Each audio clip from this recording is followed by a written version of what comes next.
அக்கா வந்து இப்பதான் படிப்பு முடிச்சாங்க. அக்கா நெக்ஸ்ட் வேலைக்கு போக பார்த்தா நெக்ஸ்ட் லைஃப்ல ஏறிட்டாங்க. சரி சுரேந்தர் இப்பதான் ஃப்ரெண்ட் ஆனோம். நல்லா பாத்துக்கோ. மோஸ்ட்லி எல்லாம் அந்த நிலைமைக்கு வராம இருந்தா சந்தோஷம். தேங்க்யூ.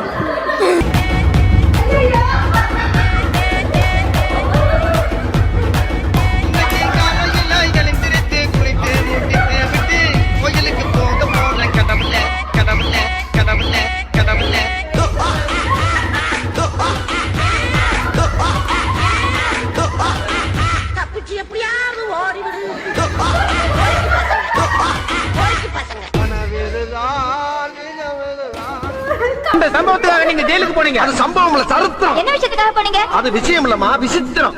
என்ன பிரச்சனை சார் உங்களுக்கு? அது பிரச்சனை கிடையாது, பிரளயம். நீங்க பேசுறது ஒண்ணுமே புரியல சார். ஒண்ணும் புரியல, கூட்டத்தை கலந்துட்டு வீட்டு பக்கம் போங்க எல்லாரும்.